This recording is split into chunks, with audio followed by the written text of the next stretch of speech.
A very good morning to all. So yesterday we were discussing about omphalocele. നമ്മൾ ഇന്നലെ intact ഓംഫലോസീലിൻ്റെ surgical management എങ്ങനെയാണ് ചെയ്യുന്നതെന്ന് കണ്ടു. Now let's see how we'll do the conservative management of an intact omphalocele.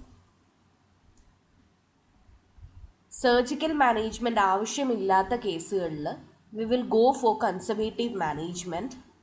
And in the conservative management, the umbilical cord is clamped and cut as short as possible. So നമ്മൾ സാധാരണ കുട്ടികൾക്ക് 2 സെൻറ്റിമീറ്ററിലാണ് umbilical code clamp ചെയ്യുന്നത്. ഈ കുട്ടികൾക്ക് herniation ഉള്ളത് കാരണം ആ 2 സെൻറ്റിമീറ്ററിൽ ക്ലാമ്പ് ചെയ്യുന്നത് പോസിബിൾ ആവില്ല.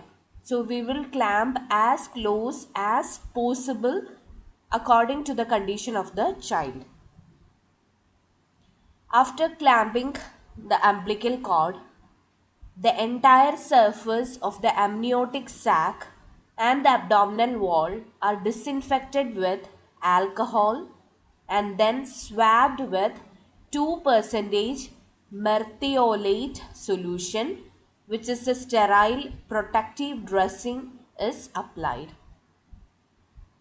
സോ ഈ ക്ലാമ്പിങ്ങിന് ശേഷം നമ്മൾ എന്താ ചെയ്യുകയെന്ന് വെച്ചിട്ടുണ്ടെങ്കിൽ നമ്മളുടെ ഓംഫലോസീലിൻ്റെ മേളിലും അതുപോലെ തന്നെ അബ്ഡോമിനൽ വോളിൻ്റെ മേളും നമ്മളൊന്ന് ഡിസിൻഫെക്റ്റ് ചെയ്യും with the help of alcohol. അതിനുശേഷം നമ്മൾ ഒരു സൊല്യൂഷൻ ഇതിൻ്റെ മേളിൽ അപ്ലൈ ചെയ്യും which is 2% merthiolate and it is covered with a sterile dressing.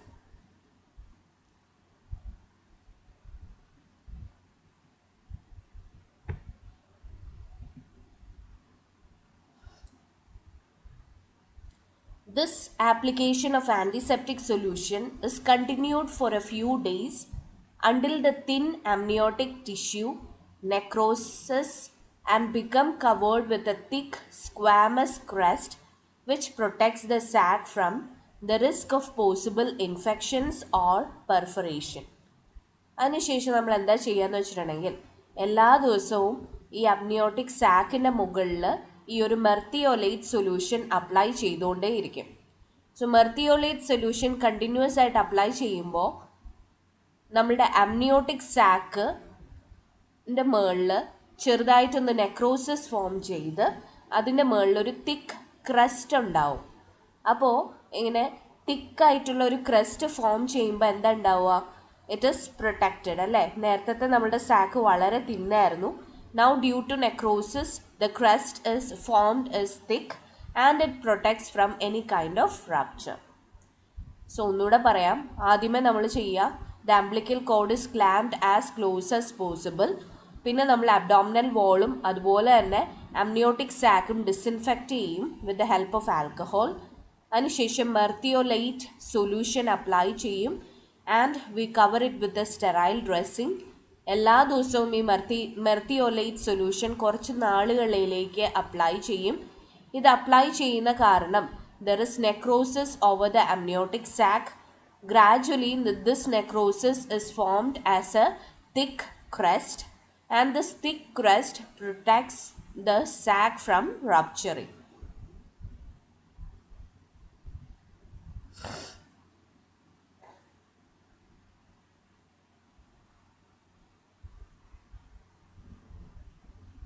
ഇത് മാത്രമല്ല, നമ്മൾ ഒരു കാര്യം കൂടി ചെയ്യും റപ്ചർ ഉണ്ടാവാതിരിക്കാനായിട്ട്. That is the base of the omphalocele is then protected with the help of a ring shaped wad of cotton wool wrapped with a bandage in order to fix it in the required position and to prevent sudden movements. So എന്താ ചെയ്യുകയെന്ന് വെച്ചിട്ടുണ്ടെങ്കിൽ നമ്മുടെ ഓംഫലോസീലിൻ്റെ അടിയിൽ, ഏറ്റവും അടിയിൽ, അതായത് abdominal വോളിൻ്റെ ചുറ്റും നമ്മൾ ഈ തിരിട ഉണ്ടാക്കില്ലേ, ലൈക്ക് എന്താ കുഞ്ഞു കുട്ടികൾക്ക് തല അവരുടെ റൗണ്ട് ഷേപ്പിൽ വരാനായിട്ട് അമ്മമാർ വീട്ടിലൊരു തിരിട എന്നും പറഞ്ഞൊരു സാധനം ഉണ്ടാക്കും. നിങ്ങൾ കണ്ടിട്ടുണ്ടോ എന്ന് എനിക്കറിയില്ല, മിക്കവാറും കണ്ടിട്ടുണ്ടാവും. ലൈക്ക് തുണിയൊക്കെ ചുരുട്ടി വട്ടത്തിലൊരു ഒരു റിങ് പോലത്തെ ഒരു സാധനം ഉണ്ടാക്കും. അതിലായിരിക്കും ഈ കുഞ്ഞു കുട്ടികളുടെ തല വെക്കുക, തല ഉറയ്ക്കാനും അതുപോലെ തന്നെ തലയ്ക്ക് ഷേപ്പ് വരാനും. That is exactly what you mean by a ring shaped wad of cotton wool wrapped with a bandage. ഇവിടെ നമ്മൾ ചെയ്യുക ഒരു റിങ് ഷേപ്പിൽ ഒരു കോട്ടൺ വൂളിനെ ഒരു റിങ് ഷേപ്പിലാക്കിയ ശേഷം അതിനെ ബാൻഡേജ് കൊണ്ട് കവർ ചെയ്ത് ഇതുപോലെ ഒരു തിരിട ഉണ്ടാക്കി ഈ ഓംഫലോസീലിൻ്റെ ചുറ്റും വെക്കും. എന്തിനാ വെക്കുന്നതെന്ന് ചോദിച്ചിട്ടുണ്ടെങ്കിൽ in order to fix that in position, അത് അങ്ങോട്ടും ഇങ്ങോട്ടും ആടിക്കളിക്കാതിരിക്കാനായിട്ടും സഡൻ മൂവ്മെൻറ്റ്സ് ഒഴിവാക്കാനായിട്ടും അതുപോലെ തന്നെ റപ്ചർ ഒഴിവാക്കാനായിട്ടുമാണ് ഈ വാർഡ് ഓഫ് കോട്ടൺ വൂൾ ഓംഫലോസീലിൻ്റെ ചുറ്റും വെക്കുക. So hope you are clear. Base of the omphalocele is protected with the help of a ring-shaped wad of cotton wool which is wrapped with a bandage in order to fix it in a required position and to prevent sudden movements.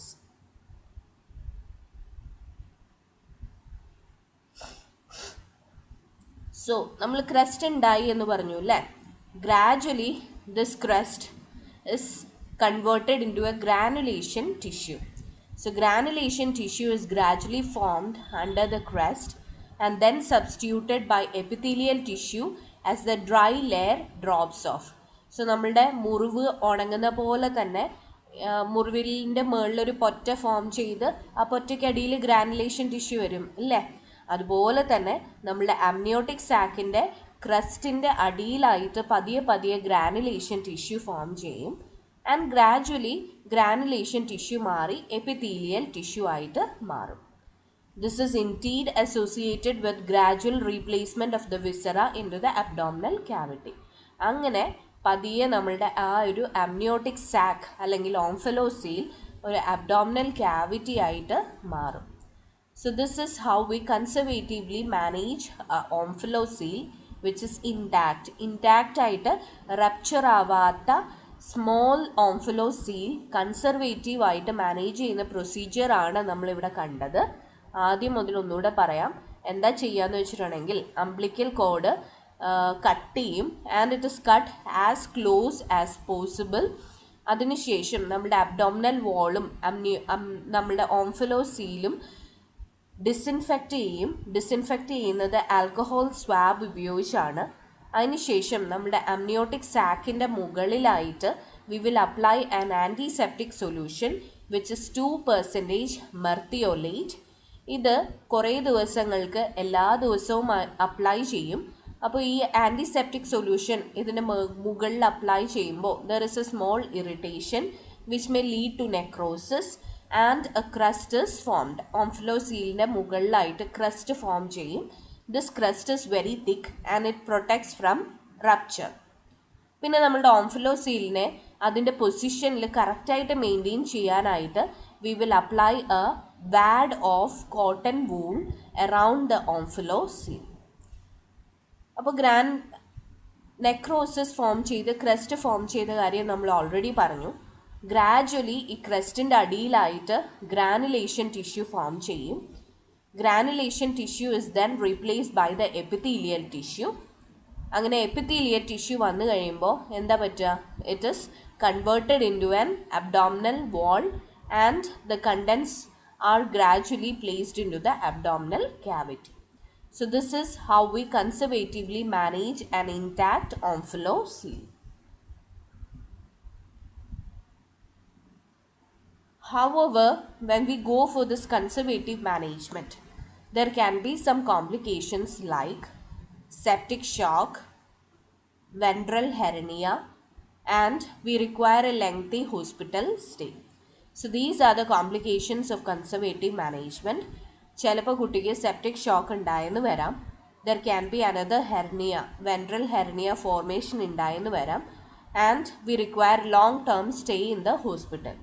So these are the complications of conservative management of an intact omphalocele.